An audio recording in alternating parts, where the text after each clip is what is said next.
A few days before Christmas last year, I discovered an extremely cool ornament in a store. It had an integrated camera to capture a special angle of your holiday festivities. For less than $10, I bought the final one off the store's dusty shelf. Until my wife, my 2 girls, and I decorated the house earlier this month, I completely forgot about it. I told my 3- and 5-year-old children about the camera and that we might be able to sneak up on Santa and catch him in the act. I planned to present some gifts in front of the camera on Christmas night, and I had a Santa outfit in the attic that I got as a secret Santa gift. My daughters were ecstatic and walked back and forth, attempting to decide where on the tree the ornament would look best. They were unaware that I had moved it later to capture the living room at a better angle. I turned on the camera a few nights before Christmas to make sure everything was operating as it should. Feeling satisfied, I prepared for the big night by sliding a fresh battery in and replacing the micro SD card inside the ornament. I didn't want an unsuccessful recording to let the girls down. As a family, we had a great time playing board games and eating far more junk food than we could fit in our bellies on Christmas Eve. Before going to bed, we let our daughters unwrap one gift apiece, just like we do every year. All the way up the stairs, the girls could still be heard laughing in their beds, still high on sugar. Occasionally, my wife and I would catch one of them hushing the other, saying she heard footsteps on the roof, or jingling bells. Eventually, the children fell asleep. After giving me a peck on the cheek, my wife went to bed. I, however, turned out the lights. As I made my way to the living room to prepare for my big feature-picture debut, I grabbed the outfit. I fulfilled all expectations as a Santa. I consumed the majority of the milk and cookies, saying my ho-ho-hos. I patted my chubby stomach. In front of the camera, I dumped a couple of presents by the hearth. I like to tell myself that I'm a fantastic actor. The girls rushed into our bedroom to wake us up on Christmas morning. They eagerly demanded that before we opened their gifts, we watch any footage that we might have caught. I copied the video to my laptop, played it ahead to the scene where Santa appeared, and hit record. With a shout of happiness, my girls had leaped in front of the television and waved madly at Santa, obscuring my view of the video. I could not have been happier to watch the girls' happiness. I let the video play in the background while the kids opened their gifts since I was too lazy to get up and stop it. With my feet propped up on the recliner, I noticed a package that I had not noticed the previous evening. It was tiny and covered in blue foil paper that I was unfamiliar with. My wife was as surprised to see my name there as I did. Observing my perplexity, my youngest daughter said something. She said, "Dad, that has to be from Mr. Elf." Her tone was that of enthusiasm. My wife wasn't as quick to brush off her elf comment as simply another strange thing kids say, but I was ready to dismiss it as such. "What elf, honey?" she asked. My kid gestured at the laptop. She responded that by that point the video had stopped and the only thing remaining on the screen was a clip of the opening frame, the one that included Santa. I was hit by panic like a lightning strike. I was aware that my wife was not an elf. I flipped through the tape, pausing and starting again, until I saw what my daughter had reported.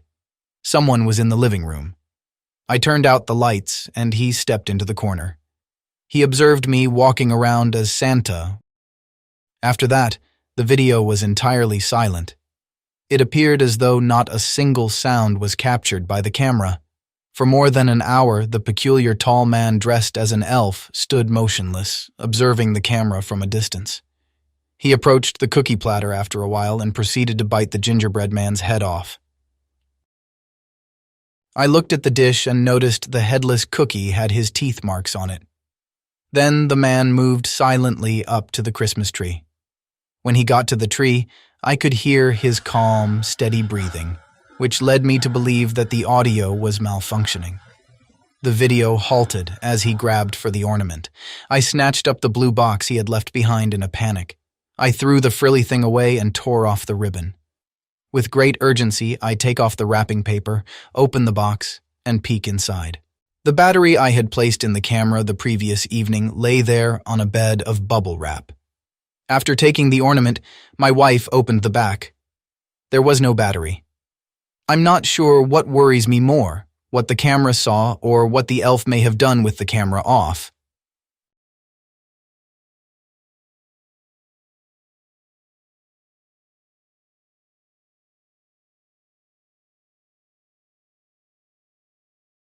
I was returning home by car with my partner 2 years ago.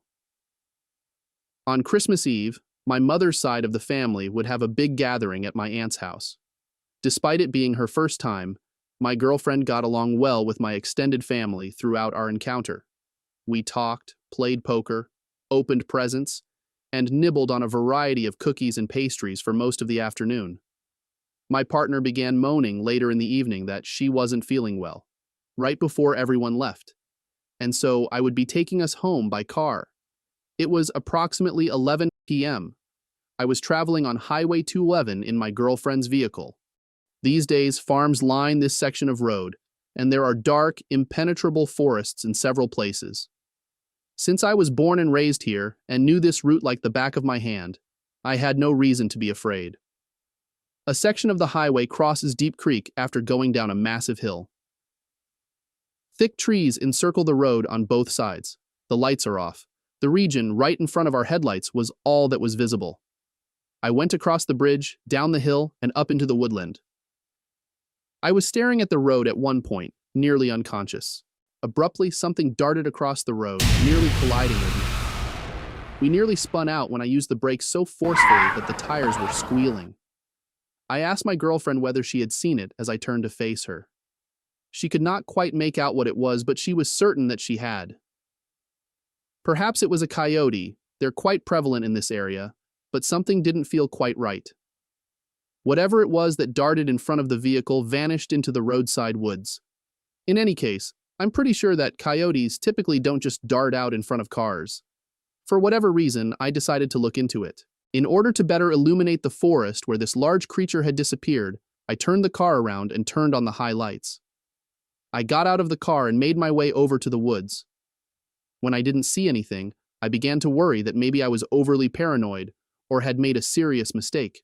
The car's horn suddenly went out. My heart was racing so hard I could feel the hairs on the back of my neck stand up. If you can understand that, it wasn't your usual beep.